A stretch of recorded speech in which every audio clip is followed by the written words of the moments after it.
kamu. Biarkan aja mereka itu menyelesaikan masalah, kamu fokus aja belajar dan sampai bilang fokus ke satu.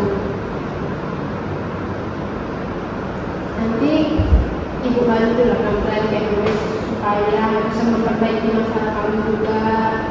Jadi kamu pun fokus belajar, bisa fokus di sekolah dulu.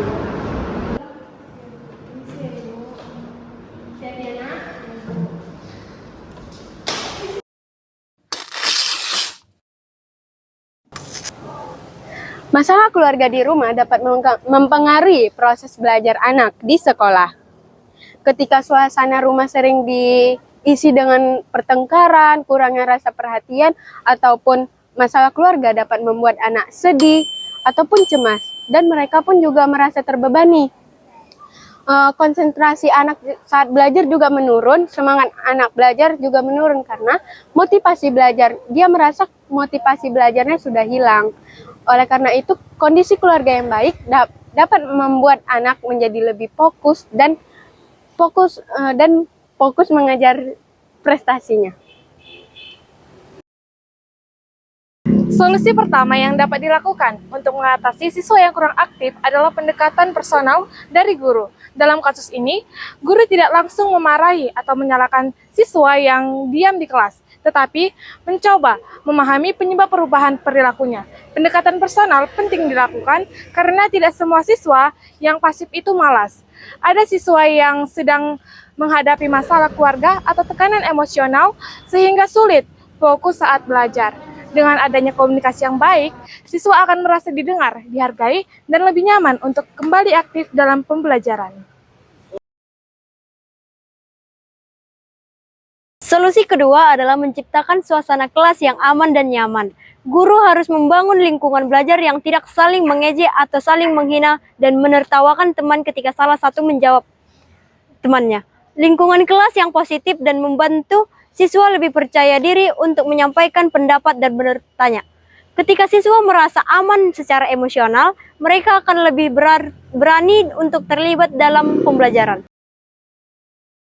Nah, yang ketiga itu dengan diskusi kelompok kecil. Selanjutnya, guru menggunakan metode diskusi kelompok kecil. Metode ini membantu siswa yang pendiam agar lebih nyaman berbicara dibanding langsung tampil di depan kelas. Melalui kelompok kecil, siswa dapat belajar berkomunikasi, bertukar pendapat, dan bekerja sama dengan teman-temannya. Pembelajaran seperti ini membuat siswa lebih aktif karena suasana belajar terasa lebih santai dan tidak menegangkan. Solusi yang keempat yaitu dukungan teman sebaya. Selain guru, dukungan dari teman sebaya juga sangat penting. Teman dapat membantu siswa merasa tidak sendirian dalam menghadapi masalahnya. Sikap saling mendukung dan menghargai antara teman dapat meningkatkan rasa percaya diri siswa yang sebelumnya pasif. Dengan adanya dukungan sosial dari lingkungan sekolah, siswa akan lebih mudah beradaptasi dan kembali aktif di kegiatan belajar. Solusi kelima, kolaborasi dengan guru BK dalam mengatasi masalah siswa. Guru juga dapat bekerja sama dengan guru BK atau konselor sekolah. Guru BK dapat membantu siswa melalui pendekatan emosional dan konseling sehingga siswa memiliki tempat yang aman untuk bercerita atau menceritakan masalahnya. Kolaborasi ini penting agar penanganan terhadap siswa tidak hanya fokus pada akademik, tetapi juga pada kondisi mental dan emosional siswa. Jadi berdasarkan solusi tersebut dapat disimpulkan bahwa siswa yang kurang aktif selalu disebabkan oleh kurangnya kemampuan belajar, tapi juga dipengaruhi oleh kondisi psikologis dan lingkungan keluarga. Oleh karena itu, guru, teman, dan sekolah memiliki peran penting dalam menciptakan lingkungan belajar yang nyaman, sportif, dan mampu membangun kepercayaan diri siswa. Salah satu dinamika orang tua yang paling merusak adalah kombinasi antara ayah yang tidak hadir secara emosional dan ibu yang emosinya tidak stabil. Ini disebut sebagai disorganized attachment.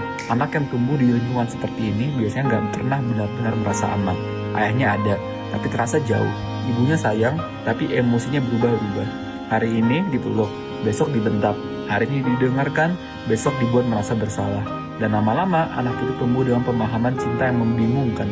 Karena orang yang seharusnya jadi tempat paling aman justru menjadi sumber ketakutan. Makanya saat dewasa mereka sering jadi orang yang takut ditinggalkan, tapi juga takut terlalu dekat. Mereka ingin dicintai, Tapi saat ada yang benar-benar peduli, mereka malah menjauh. Bukan karena mereka toksik, tapi karena sejak kecil cinta selalu terasa tidak stabil. Disorganized attachment membuat seseorang hidup di antara dua ketakutan.